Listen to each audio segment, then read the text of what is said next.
Assalamualaikum warahmatullahi wabarakatuh. Alhamdulillahi rabbil alamin. Thumma assalatu wassalamu ala asrafil anbiya'i wal mursalin wa ala alihi wa ashabihi ajma'in, amma ba'du. Jemaah rahimakumullah, Islam menggunakan istilah ghirah untuk mengganti kata cemburu. Bahkan cemburu dipandang sebagai karunia Allah yang dititipkan kepada manusia tanpa kecuali, laki-laki atau perempuan, yang tua ataupun yang muda. Ada yang menganggap cemburu itu tidak berguna, yang hanya akan mendatangkan kerugian bagi pelakunya. Namun ada yang memandang bahwa cemburu adalah rahmat Allah Subhanahu wa ta'ala sebagai manifestasi iman dalam bentuk perilaku yang nyata.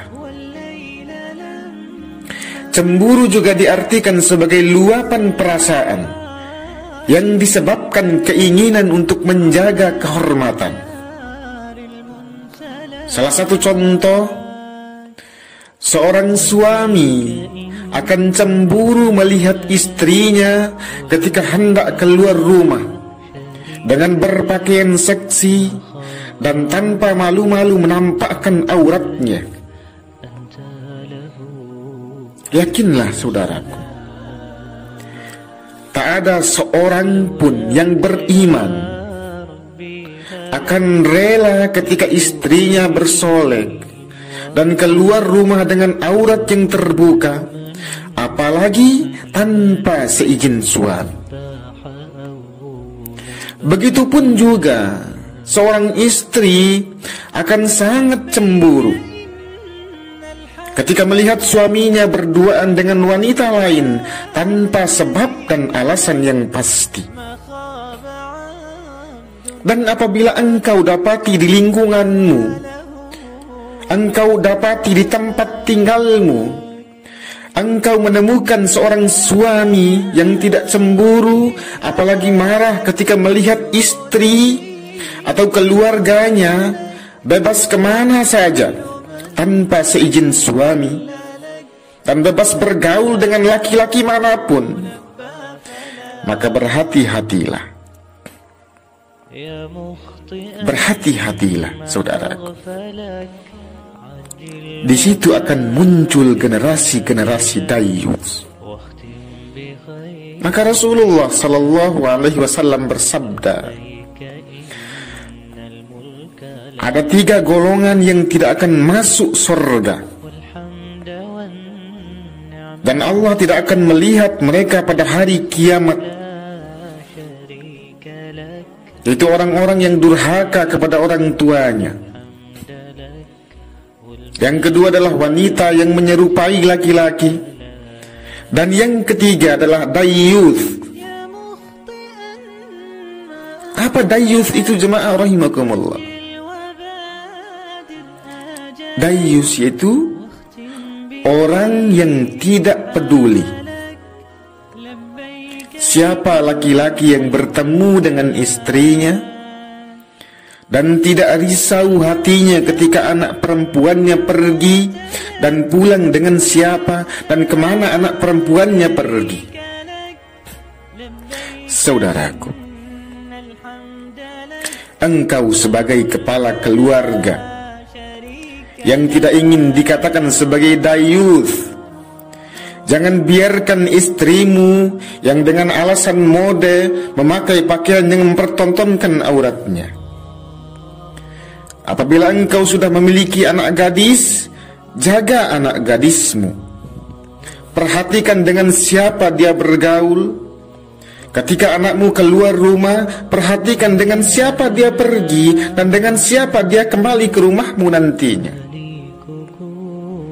Ketika kau mempunyai seorang putra yang sudah remaja dan engkau melihat dia pergi dengan seorang gadis, tanyakan anakmu baik-baik, dengan siapa dia pergi dan kemana mereka akan pergi. Saudaraku, ada dua jenis ghirah dalam Islam. Yang pertama adalah ghirah lil mahbub. Ghirah lil mahbub yaitu membela orang yang dicintai. Inilah yang harus dimiliki oleh setiap manusia yang mengaku diri beriman. Setiap orang yang beriman pasti mencintai Allah. Setiap orang yang beriman pasti mencintai Rasul-Nya. Dan setiap orang yang beriman pasti mencintai Al-Quran sebagai kitabnya. Dan apabila yang dicintainya ini dihina, maka akan bergetar hatinya untuk membela apa yang dicintainya itu. Kemudian yang kedua adalah ghirah alal mahbub, yaitu membela agar orang lain tidak mencintai orang yang dicintainya. Dan ini bisa terjadi dalam kehidupan berumah tangga. Seorang suami menjaga istrinya dari gangguan laki-laki lain. Begitu pula sebaliknya. Seorang ayah yang dengan sekuat kemampuannya menjaga kemuliaan istri dan anak-anaknya. Ghirah alal mahbub. Allah subhanahu wa ta'ala berfirman dalam hal menjaga ini, Ya ayyuhalladzina amanu ku anfusakum wa ahlikum nar. Wahai orang-orang yang beriman, peliharalah dirimu dan keluargamu dari siksa api neraka. Allah menganjurkan untuk menjaga diri dan keluarga.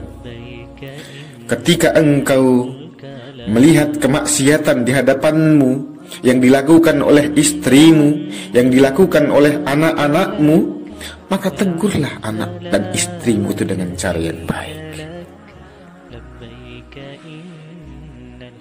Man ra'a minkum munkaran falyughayyir biyadihi. Siapa yang melihat kemungkaran di hadapannya, falyughayyir biyadihi, maka ubahlah dengan tangannya, ubahlah dengan kekuatannya, ubahlah dengan kekuasaannya. Fa illam yastati fa bilisani. Dan apabila engkau belum mampu merubah dengan kekuatanmu atau dengan kekuasaanmu, maka rubahlah dengan lisan. Berilah peringatan. Fa illam yastati fa biqalbi. Dan apabila engkau tidak mampu merubah dengan lisanmu, maka rubahlah dengan hatimu. Doakan orang yang berdosa itu. Doakan pelaku-pelaku maksiat itu agar mendapatkan hidayah dari Allah subhanahu wa ta'ala. Wa dzalika adhaful iman. Dan itu merupakan selemah-lemahnya iman. Demikian jemaah rahimakumullah. Wassalamualaikum warahmatullahi wabarakatuh.